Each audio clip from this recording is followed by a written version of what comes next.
Everybody these days is becoming used to the terminology of inflationary spiral and ever-increasing budgets and costs and that sort of thing. But how do you manage when you're a school district tied into a tax base? And how are the Shaker schools doing? Shaker Life examines the Shaker schools.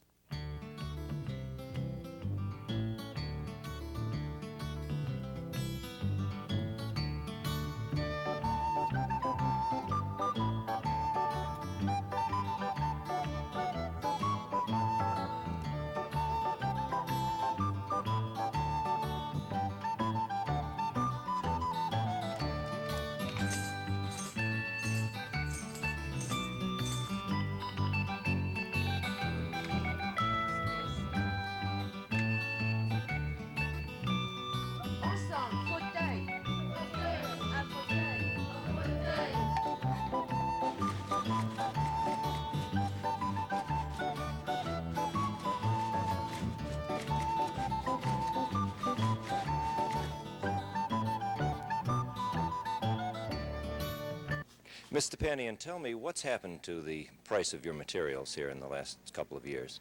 We've had a huge increase in materials, basically because of the high increase in the cost of paper and the high increase in cost of film. Just as an example, we have just gotten a new shipment of music books in just yesterday, and in March of this past year we paid $7.92 for that particular book. Today we're paying $9.18 for that book. Boys Life magazine, for example, we have seen a 33% increase in the last 3 years. We paid $9 for a 3-year subscription back in '78, and we're paid last year $12 subscription. We're also finding that our jobbers are telling us that we can expect a 15% increase yearly at a minimum on magazines. Investigating Mathematics, another adopted textbook that we use with our children, was costing us $6.80. Today we're paying $9.12 for the same book. Another math book, Mathematics Around Us, another adopted one, we were paying $4.80, and today we're paying $6.39. What sort of increases are these? These are 20-30% increases in some cases, aren't they? This has been true in just the last couple of years, but we're experiencing back 5 years as much as 70% increase in our books. What about other materials? Aren't there any bargains? We get all the bargains we possibly can get, and we even, on this last edition of the music book, were quoted a particular price. When the invoice came in, it was a higher increase, and because they quoted over the phone a particular increase, or a particular price rather, we were able to hold them to the old price. We try to get as many discounts as we can, basically trying to order materials at the same time because of the larger quantity buying. Has there been a change in the usage to which your department has been put over the last 5 years? For example, are you utilized more? Are you more relied upon? Oh, most certainly. And without our terminal for doing our processing and cataloging of materials, we couldn't exist, because we have been able to do a great deal of more research, which we have been asked to do by the community as well as by administrators. We are able to give services that we were never able to give before. What lies down the pike if, for example, you can't meet this inflationary spiral in your department? What will you have to do? Well, we're doing what we're doing right now, which is just buying less with what we have. A children's book, for example, a picture book, is running $10.95, and years ago we were only paying $6 or $7 for that same kind of book. We are buying books, but we're just buying fewer of them. Although savings have been made in many areas, the most significant reductions over the last few years have been in staff. Dr. Jack Taylor, Shaker Heights Superintendent. I think the most dramatic cut has been a continually, steadily planned program of reduction. For example, in 1970, the district had approximately 500 teachers. Today, those on general fund payroll, the same as in 1970, it's down to about 421. I think that shows that a very sizable, some 76 positions or so, have been reduced. In the past 3 years alone, the district has reduced 38 positions. Another 8 are slated for this year. And people might ask, why positions? And the answer is quite simple. That's where the money is. 85% of our budget is in people. And when we talk about reductions, that's where we have to look. In addition to that, a planned, steady staff reduction, which incidentally we have done by attrition and without putting anyone out of work, we've also been able to do a very definite plan in terms of reducing materials, planning carefully what we buy, and I think this is mentioned elsewhere on the program, that we try to put out for bid each and every supply that we have. I might also mention that the district has eagerly sought out, and this is something that most people don't realize, we've sought out federal and special state grants. For example, in 1976, we had about $800,000 in grants. Today, that's increased to $2,100,000. What this means is it helps the local situation. We might as well be getting it as someone else, and that's what we've done. It does increase the number of people, but they are not on local payroll, and that's what makes the difference. Obviously, under a federal or state grant, if these were to be dropped, there would definitely be some ends of good programs in the district, but they are at least not paid for locally. And we have many fine examples of good programs in special state and federal projects that are taking place. If you've recently priced electric typewriters, you'll recognize the considerable investment represented in this elementary school typing class. And these typewriters did not cost the Shaker School District anything. They were fully paid for by state funds.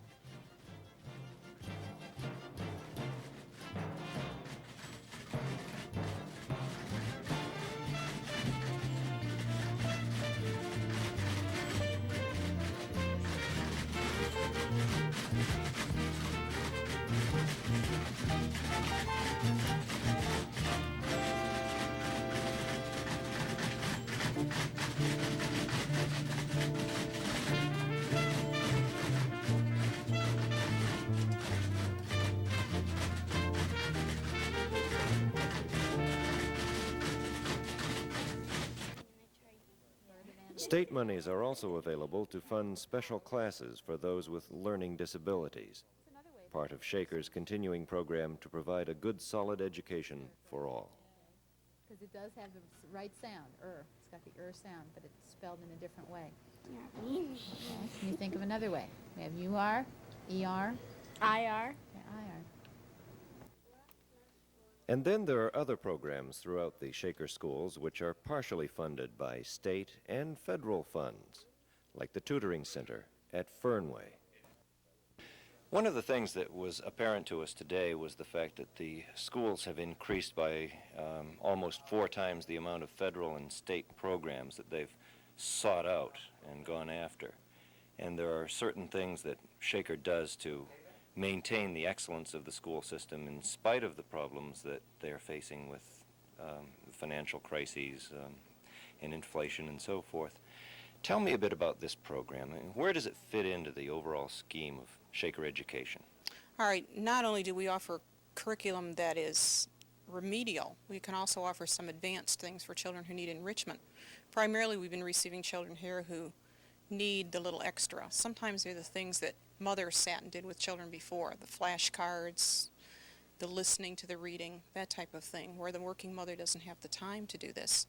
And we've been averaging about 40 children a night who come in for the service, and some of them come back 2 and 3 times a week. I think that we will see a difference in the number of children who remain with us in the school year if it keeps going. So this is something, this is a way in which the schools are coping with our changing society? I believe that's a very true statement. I think that the children who come here come in and they find a different atmosphere. It's not anyone having an expectation of them when they come.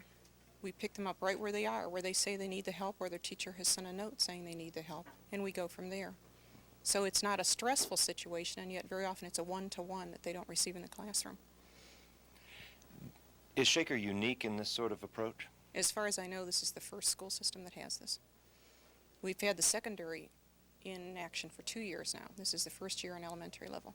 Okay, Angela, we're going to work with you on subtraction tonight, okay? I have these subtraction cards here. I want to test you to see where you stand and how far. In other words, whether we have to back up, learn some of the fundamentals, or just continue where we're at now. So go ahead and do this card for me here, okay? And after you're done with it, we'll take a look at it in a few minutes. Bart, what do you want to work on this evening? Reading. Okay. Any specific area of it? Vowel sounds, consonants? I think I'm gonna be reading the book. Okay. Did you bring the book, or would you like me to get a textbook that we have outside, and you can read from that for me? Yeah, one of those. Okay. The house was on Okay, what's that word? in Good. the grass. Good. Hat Was? was Okay, how are you coming? good. Okay. Bart, at this time, I want you to practice doing this page on your own, okay? We'll go over it in a few minutes. Practice sounding your words out, okay? And if you have a problem, I'll get back to you, but see what you can do on your own. Okay, Angela, how'd you do on this? Okay, it looks good, all right? 4 minus 2 is 2, 4 minus 3 is 1, 5 minus 0 is 5. Good. It seems that you understand your subtraction very well. Now, let's go in more of the checking of this, okay? If it's 4 minus 2 is 2, then the check would be 2 plus 2 would equal the top number, 4, correct? Why don't you do a row of check for me here? Okay, let's do this top row. Mrs. Gates, how has your child responded to the tutoring program?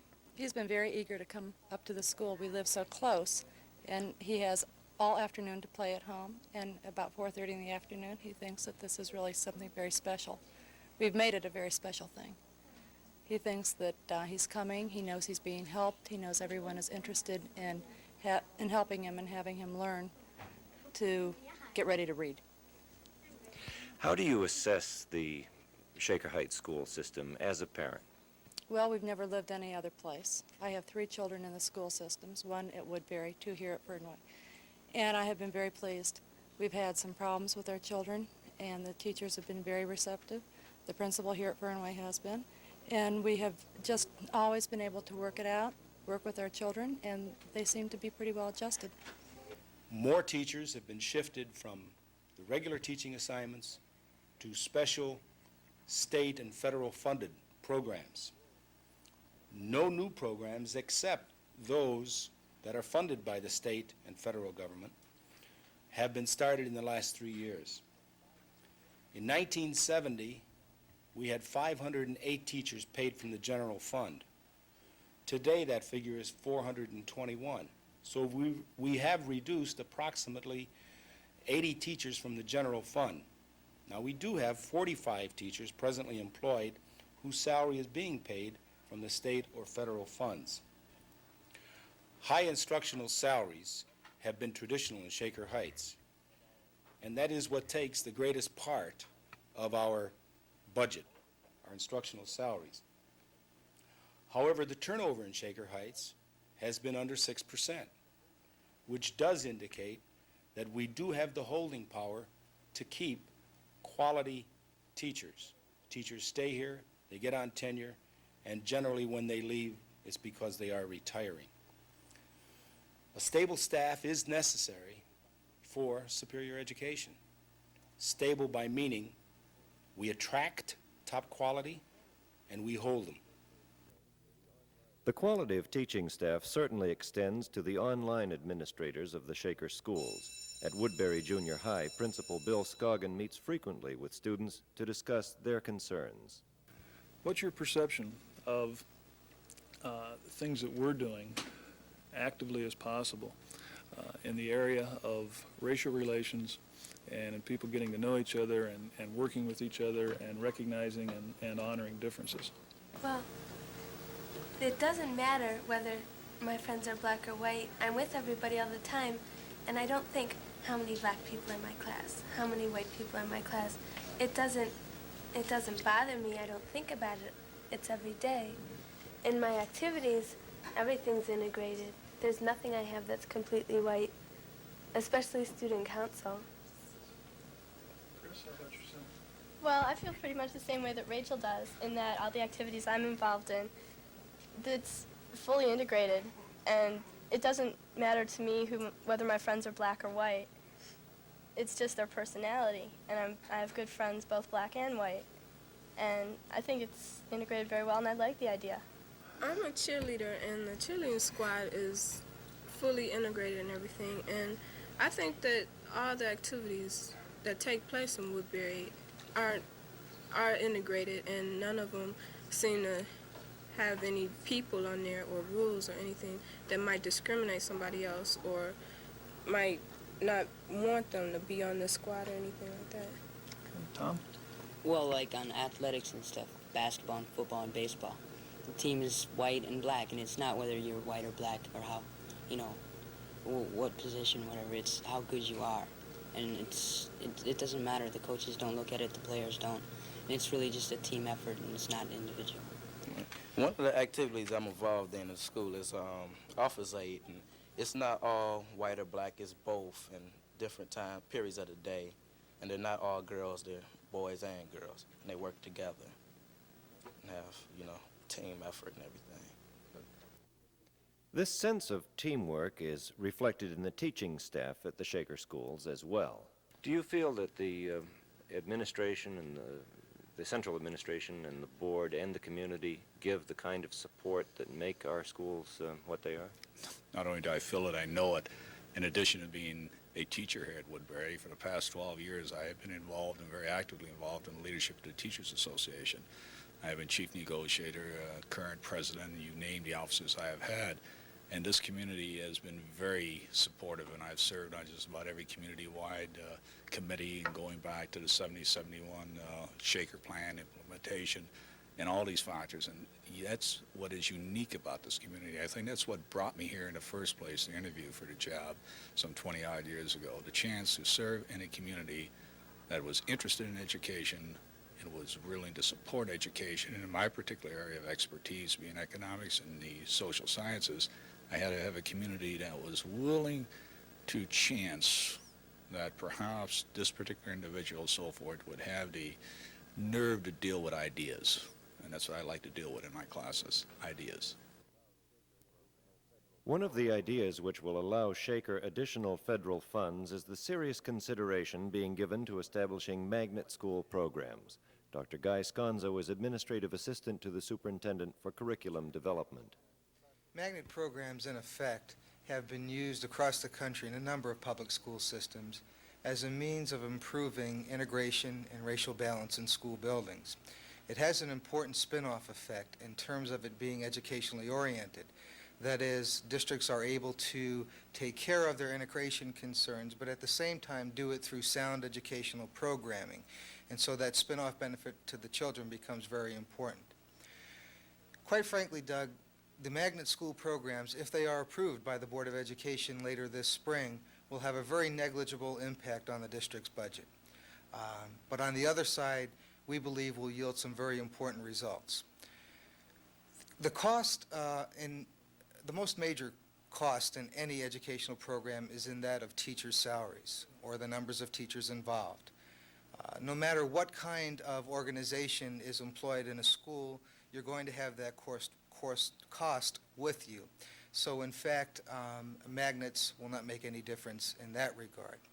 We have budgeted in 1981 a total of $140,000 for supplies, materials, and equipment for possible magnet programs in the fall. That is important to understand, constitutes less than 1/2 of 1 mil in terms of our millage that we are able to get in Shaker Heights. So you see the cost is quite negligible. The important benefit that it will yield to this community, and more importantly to the children, is that of enhancing integration. And Doug, as you well know, Shaker Heights has had a very long and proud tradition of quality integrated living and learning. This has been true for a long, long time and has been recognized nationally. Magnet programs will extend and enhance that tradition. If we do have a magnet school program, is this something where people will be assigned? Oh, absolutely not. It will be total voluntary participation, similar to the Shaker Schools Plan, which has been in place for a decade now. Magnet programs will be an extension of that, and participation will be totally voluntary on the part of students and parents. We've been able, I think, in a time of very serious recession over the last several years, to do a very competent job in keeping, by watching closely our costs, the program levels, if you will, pupil-teacher ratios, that type of thing. And I think it's important to point out, in terms of quality, that the news media normally covers only those programs that are very sensational or flashy, and people thus assume that's what the school's doing. But the truth of the matter is that 90% of our budget is in the average classroom. What goes on in that classroom day to day? And this is where we have put our majority of effort in terms of purchasing supplies, materials, and it's of course where the majority of our personnel work. Qu'est-ce que c'est? Marianne.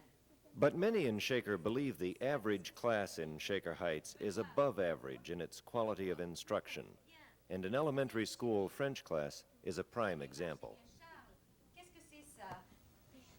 Richard, pardon, Richard. Le toit. Et ça, qu'est-ce que c'est? Benoît. C'est une cheminée. Une cheminée. De quelle couleur il est le toit? De quelle couleur il est? Chérie. Rouge. Tu fais une grande phrase.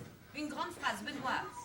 Tell me about how complicated a financial picture do we have here in the Shaker schools? Well, I would say the financial picture of Shaker Heights is similar to many residents of the community, and that is inflation is simply running rampant with our budget. Mr. Morris, Dr. Taylor, and some of the other gentlemen alluded to salaries, but some of the non-salary areas, for example, in energy, in utilities, even with great savings due to the bond issue and conservation, our costs have tripled over the past 8 years. Many people think we receive a discount from the utilities company. Unfortunately, that simply isn't so. Textbooks, for example, have risen approximately 70% in the past decade. So these items, in addition with staff salaries, have, like in everybody else's house, have caused our expenses to increase at a rate despite our best efforts to keep them down. What sort of efforts are you making in these areas? We have made, obviously, staff reductions when we possibly could. The other controllable cost, we are making steps in terms of purchasing. We are trying to buy in bulk, trying to buy quantity discounts. We're trying to keep our inventories at as low a possible base as possible. Unless equipment is absolutely essential to be replaced, we try to do without for as long as possible without sacrificing, of course, the quality of the program. The Shaker School's attraction of federal and state funds for innovative educational programs has helped during these fiscally troubled times. Places like the Discovery Room at Moreland School excite and stimulate the development of young minds. Perhaps that's why in a recent Washington Post article, the Shaker schools were named by college admissions officers as one of a handful of school districts turning out the best college applicants in the nation. I don't think it'll go there. Does it look like anywhere? Nope. Does this go on the arm? This looks like it might go on the arm, doesn't it? Look at it. It looks like teeth. Look at it. It might. Yeah, but this might go to the other hand. Too long. This might be the collarbone, but it looks like it's too long, doesn't it? This is too... It's been a long, hard, cold winter here in northeastern Ohio, and the cold and the snow and everything has affected everyone's budget. And the schools are just like the households here in Shaker Heights. They too have been affected by the adverse weather, and also the adverse financial times that we're in, the inflationary spiral. And that's why on June 2nd, the Board of Education has chosen to go to the voter to ask for an increased tax levy. I asked Dr. Jack Taylor, the superintendent of the Shaker schools, can the schools get by without this tax increase? You can operate a school system at any level the public wishes. No, you cannot operate the quality system that is currently in operation and has been for years in this district without satisfactory money. The school district is no different than what takes place in your home, and you're going to get exactly what you pay for. The majority of our money, as I said earlier, is in staff. And therefore, if we take severe reductions in staff, raise pupil-teacher ratios, or reduce or eliminate some classes at both elementary and secondary, it's going to reduce significantly the quality programs Shaker schools offer. We cannot do without that unless the community feels that this is what it wishes to see at this point. I think to do so would significantly lower property values and would perhaps bring an entirely different type of person into this community to live than we've known in the past. The community has prided itself on top quality schools and good city services. We would hope that that type of thing could continue, but that remains a decision for the electorate. I don't intend to defense the matter at all. The quality of schools in this community will be determined by what the electorate says it desires.